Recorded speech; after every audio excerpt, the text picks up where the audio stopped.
Hello guys, how are you doing? Today I'm going to talk about what's the next step on your K1 visa, what we call the fiancé petition. Again, mm, the form I-129F.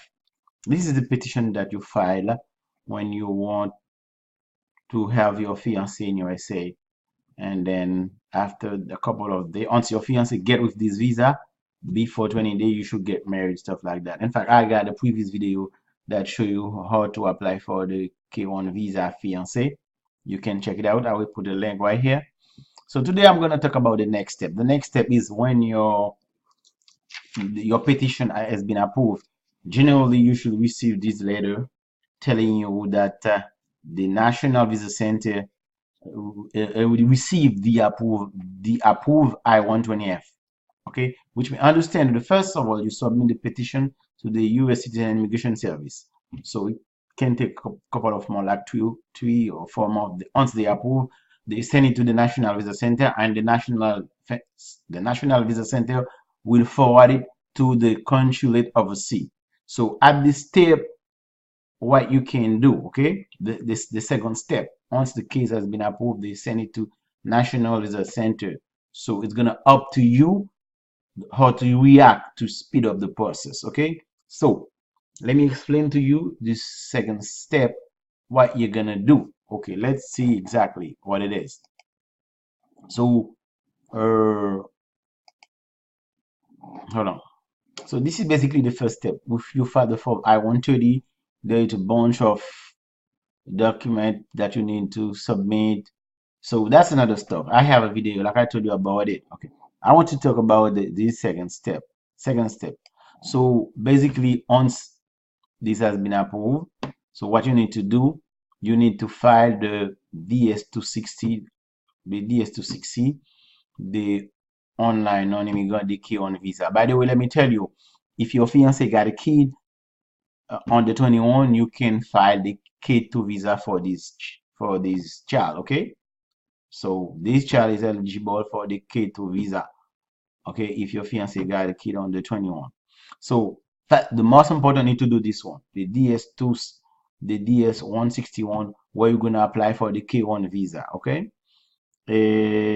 but understand, generally a couple of weeks you should receive a notice from the consulate overseas that will ask your fiance to the next step to fix. That means the date for the interview will be fixed by the consulate overseas. But as you receive this notice, the first step is to file for the form DS-161. Okay, but normally you can call them if after one, if you don't never receive a call, but because at this step it normally should be go really fast. Okay, so you file this form and then you should receive, generally they say the letter overseas, but most of the time they can send you a copy as well. Okay, so they send the letter most of the time overseas. That's mean the address where the fiance are, where they ask him or her to bring to do like to have available, passport. But most importantly, this person have to follow the medical examination. No financial support. That's a form that you need to file and send it to your fiance for the interview. Okay, so photo, that's all the thing that he or she gonna need for the interview. Okay, evidence of relationship. I think you already submit those stuff, but one more time, he or she will need them one more time. We're talking about picture you took together, anything that can prove your relationship. Okay, so let's go to this step, the DS-160, because right now, once you receive this letter, that's the first thing to do, the DS-1. So we're gonna file the K1 visa, okay? Because the case has been approved. Let's do this. So here we are. We are at the consular electronic consular electronic application center state.gov. So we're gonna file that they talk about the DS-160. This is not an immigrant. This is not immigrant. This is non-immigrant. Okay, let me show you so that you can see. So this is DS-160. Okay, this is not the 260 because it's gonna be a non-immigrant visa, the K1 visa. Okay, so let's click on it. Okay, so basically here what we're gonna do, you're just gonna select the country, whatever it is. So in this case, that's not a problem. I can let you see the country. It's gonna be Haiti. So what you're gonna enter the security code, test the photo, security code, and test the photo. So now I'm gonna test the photo. So you need a photo for this application, okay? So you need a passport photo for the fiance because you're gonna choose it. Example, I'm gonna choose it from the file. I need to look for my file. You need to have it somewhere on your computer to test if the photo is appropriate. Okay, so that's why once the photo is, if this photo is appropriate, we'll move forward. Okay, let's test the photo. So guys, it's happy I don't have the passport photo for this applicant. We didn't submit it. So what I'm gonna do, you can still move forward, but understand at the end you will definitely need to upload the passport photo. So I'm gonna just cancel this to go back and then do it without the start the application. But still, to to finish your application, you will still required, to submit the passport photo. Let me start the application right now. Oh no, excuse me. I still need to provide the code, okay? The code they give me here. So I'm gonna start the application. The application ID here, right here. So basically they ask you a question, a security question. You can change it here, choose whatever the questions you want. So basically they ask you this question: if you ever lost the application, you will need to provide this information in order to get access to the account. So I'm going to choose one of them. What is the given name of your fathers? And by the way, it doesn't have to be true. It's just like it's kind of password, okay? So I'm just gonna put an answer here. Okay, I'm not gonna let you see it. So I put my security question here, and then I'm gonna click on continue. Okay. As you can see, we just start the application, the DS-160. So we have to go through all these steps: personal information, address, passport, travel companion, preview US travel, US contact, family. So we're gonna so here it's simple. So it's gonna be last name, first name. So this is straightforward, this part, okay? So this information, it's about the foreign fiancé, by the way, okay? The foreign fiancé. So I put family name, first name. So basically they ask if this person ever used other name. It's up to your case, but most of the time it's gonna be no. They ask if there is still a code. Most of the time it's gonna be no. Here they're talking about native alphabet. This is mainly for people from China, Greek, but most of people, it's most of the time it does not apply. Okay, so if your native alphabet is different, like China or Greek, you will put it. But most of the time it's gonna be. So we are still in personal information one. So let's move down there. So we're still at the bottom of personal information one. So sex, this is a male. Marital status, definitely for fiance, you should be single, okay? Or at least you can be divorced, okay? You can be, but you cannot be married for the fiance. Fiance mean what it mean. So generally, you're gonna get married onto which USA. So in this case, it's single. You can be divorced or whatever do it single, okay? So birthday, city of birth, and then the country, and then we're gonna move after that next to personal two. Okay, let's do that, and then we're gonna click next to personal two. One thing to keep in mind when you're filing the personal one, so you should provide the same information that was on the preview application. So there shouldn't be any discrepancy between what you have here, the birthday, and what you put when you are filing the application. That's why it will be better to just have the whole copy of the application in front of you so that there is no like discrepancy. That means you have one thing on your application and a different thing on the DS-160. Okay, so now let's next to personal number 2. We are still in DS-160, so we are filing the K1 visa. So right now we are providing personal information number 2. So country of origin, you can see this one, that's not a big deal. This person come from Haiti. So have you ever held any other nationality? Most of the time it's going to be no. So the question is basically they ask you if you previously got another nationality. For most people it's going to be no. Okay. Are you a permanent resident of a country other than your country? Most of the time I say it's going to be no. I say most of the time. So most people, you know, they've never been, resident from another country. If it's the case, you will say yes. Okay. National identification number. Oh, if you have it, you provide it. Okay. If you don't have it, you just click does not apply. Social security.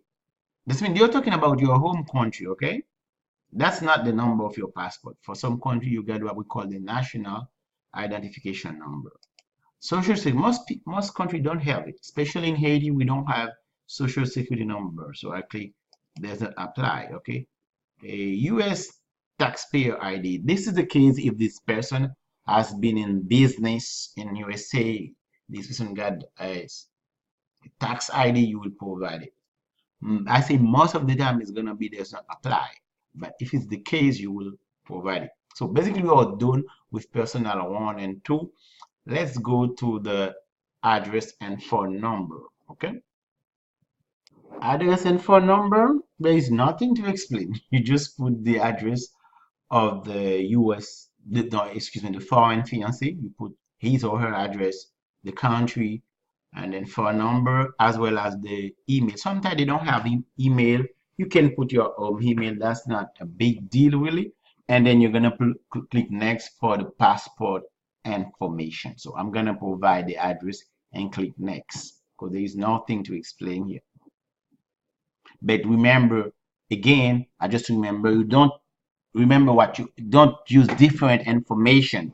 So the correct address that you provide, from the first app, from the I-120F, that's mean the original application for the foreign fiancé, just use the same address. Okay. Okay. Regarding the address, I just want to give an explanation. So they ask if your mailing address is the same as your home address. Okay, just here to understand it. Is your mailing address the same as your home address? It's yes. Most of the time it's yes because there are a few people that have different address where they receive their mailing and a different address of residence. Okay. If it's the case, you will say no and then provide your residential or in your mailing address and your residential address.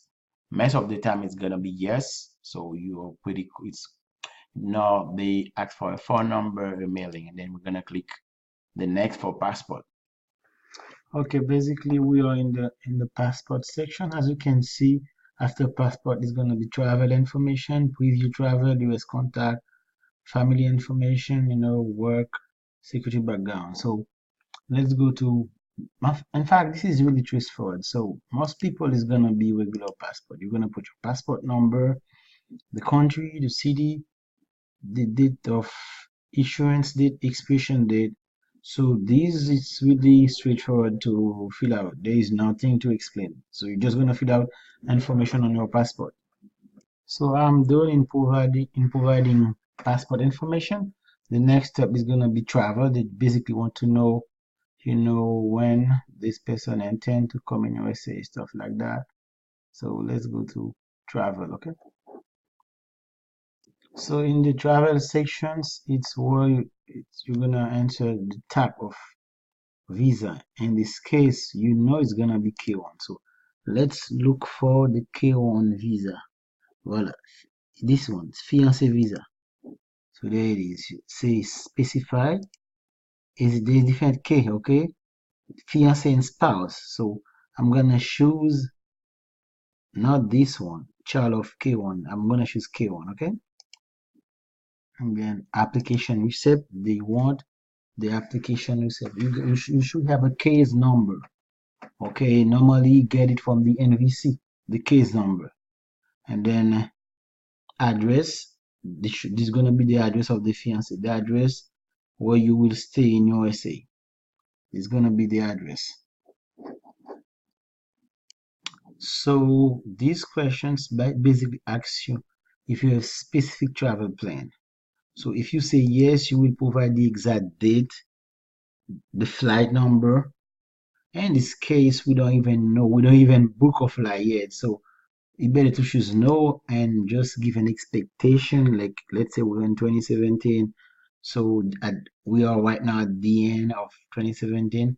Let's put it then let's put it in January 2018. Just an example. So let me put it February. This is just intended. It might be not, okay? You just give an estimation, the date that you intend to come in USA, okay? So basically, the address gonna be the address of your fiance in USA. So they want to know address where would you stay in USA. And the next step is gonna be travel companion. So they just want to know if there is someone else that is coming with you in USA. Okay. So travel companion, they want to know if the foreign fiance is coming in USA with someone else. Most of the time, if the fiance is coming or if someone is gonna be a child under 21, okay, if the fiance have a child, you can put yes. But remember, if you do that, you're gonna file another visa and another DS-260, which is gonna be a K2 for the child. Okay, so in this case, I know this person will travel with his son, so I will put yes. And they told me, is it part of a group organization? I would say no. And then I'm gonna enter a last name and first name and relationships. They ask also for the relationship. So let me show you. So relationship, I'm gonna put, in this case, gonna be child. Okay, that's it. And then the next step are gonna be preview US travel. It's gonna be no. They basically want to know if this person has been in USA. US contact. The US contact gonna be the citizen fiance, the US citizen fiance. Family member information about my mother, father, and work. They want to know the background of the foreign fiance, if worker, level of educations.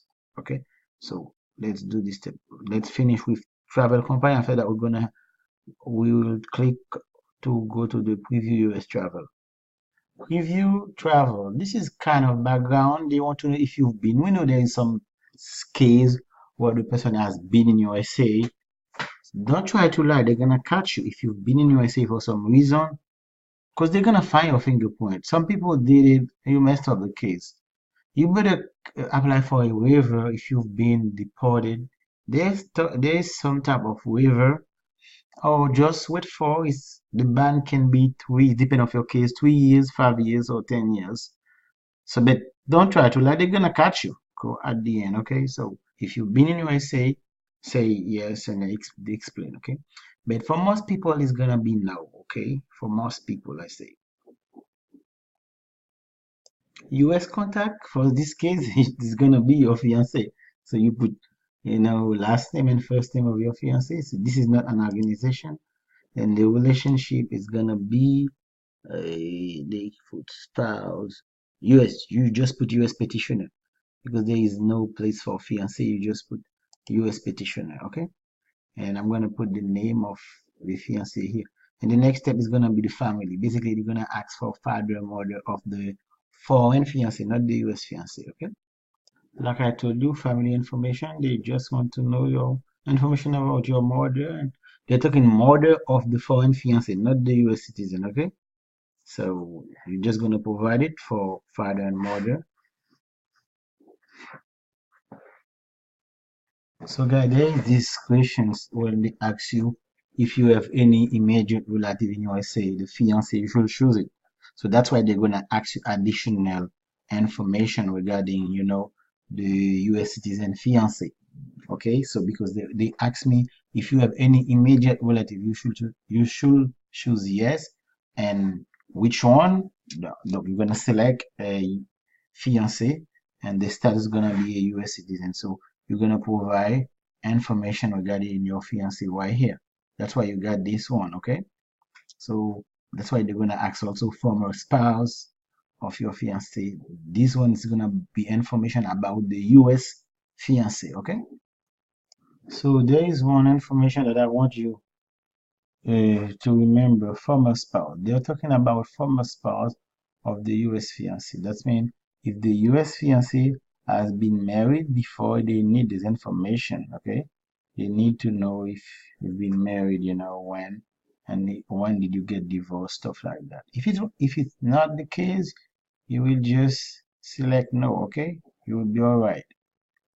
So that's why I just put no, because this U.S. citizen fiance don't have any former spouse. As I put no, and then now you will go to children. They're gonna ask information about the child of the for U.S. Fiance. Okay, so let me make it clear. This information, the one they're talking about children, is about children of the foreign fiancé, not the US citizen, okay? So they just want to know, when they say do you, they're talking about the foreign fiancé, not do you have a children? They're talking about the foreign fiancé. If the foreign fiancé got the children, you will just click yes. In this case, I know he got a child. I'm going to provide the name of the child, birthday, any information about the child here, okay? And after that, it's going to be about work, education, and security background. So we are right now in work, education, and training. So activity of the foreign fiancé. We know some foreign fiancé, they are at school, so you can put student if the person is still at school. Not employed if this person is not employed. Whatever is doing, business or whatever I can. Okay, they want to know activity of your foreign fiancé. Okay, you will put the address, whatever your fiancé. Let's say if it's business, you click business. You can example put self-employed, the street of the business, that's the way it's gonna be. So after comparing, work and education, they want information about previously employed. So if before this job you had another one, you will click yes and provide the information. If it's no, you click no. If you attended education institution or a secondary level, at a secondary level or above. So you will answer, okay? There is nothing to explain. This is additional work education. They want to know, provide a list of language you can speak, okay? If you can speak more than two languages, you just provide. Do you belong to a clan? For most people, it's gonna be no. Have you traveled to any country region within the last 5 years? This is the start of kind of background test, okay? So that's the way it is, okay? So those questions, most of the time, the background test, I say most of the time is gonna be no.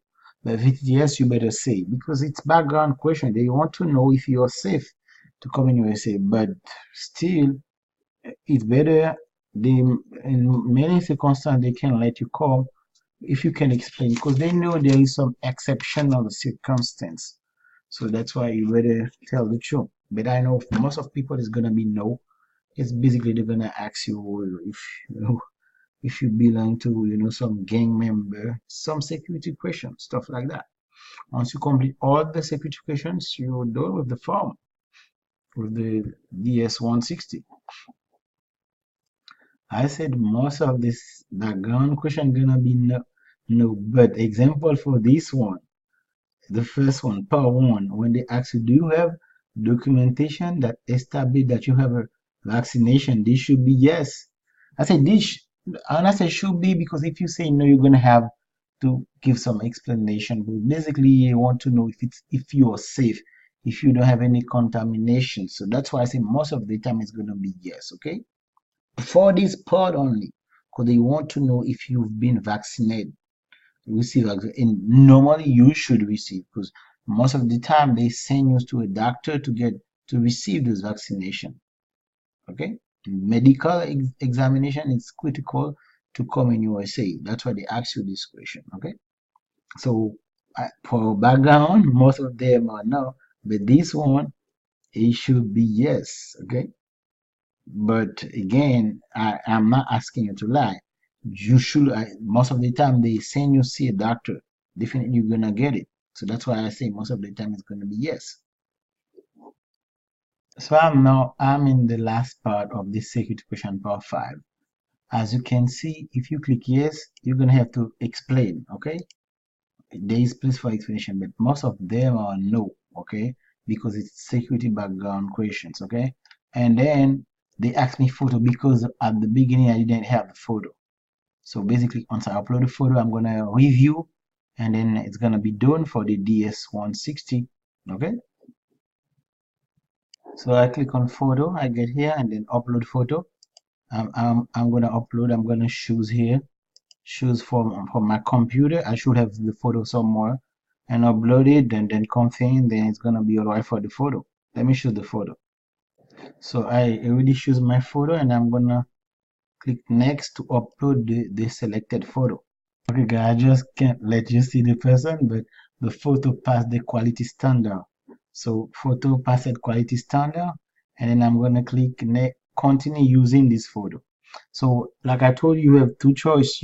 You can either at the beginning of the application, check your photo. But if for some reason you don't have it in your hand, you can keep keep moving with your application, and then like like in this example, we did at the end. Okay, so I'm gonna click continue. Next is continue using this photo. So the photo is accepted. It's gonna be so the photo is accepted. So it's gonna be review. Review. You're gonna just double check if everything is correct, and then to submit. Remember, when you're gonna submit, you will need to remember the passport number of the foreign fiancé. So that's for the DS160 to submit. Uh, but the next step on you submit the DS160, we will need to go to the www.ustraveldoc.com. Okay, /HT. This is for Haiti. It's Cuba is gonna be, maybe CU for Cuba. Every country got his home US travel doc. Okay, so you basically need to go to the US travel doc to create an account, and then from this account you're gonna have a confirmation number asked, okay, to register. So that will generate a deposit slip to make the payment. For some country, they let you pay via US travel doc. Most of the time, it's gonna be a bank, an agency. You will pay. The fee right now, as in 2017, is 2,065 per person. Okay, so once you pay, you're gonna try to get your birth certificate. Your any document that prove your relationship with the US fiance, photo, whatever it is, whatever it is that can prove your relationship. Okay, and then you will need to bring you can so follow instruction to attach form regarding photo. Okay, medical report. Okay, which means, remember, you need to see your doctor, a doctor for medical report. Collect all the document, and after that, on US travel doc, it's you. You know what is good in this one? That's you. You're gonna schedule your home appointment. You don't have to wait for the embassy to schedule your appointment for the fiancé visa. You are the one that gonna schedule your home appointment. Okay, that's really interesting, guys. Okay, so this part is for the DS260. The next video, I'm gonna talk about how to create your profile at US Travel Doc. Okay, so see you for my next video. I will put a link here for the next video. I hope. Right now I'm at night. Tomorrow I'm gonna go to bed. Okay, tomorrow I'm gonna do the other video to how to create your profile. At US Travel Doc. Thank you, and remember to subscribe. You can check me also via my Facebook page. If you have any questions, if you need, some specific help, you want to go post it, I put a link on the description. You can message me, send me a message via my Facebook profile. Okay, see you and take care.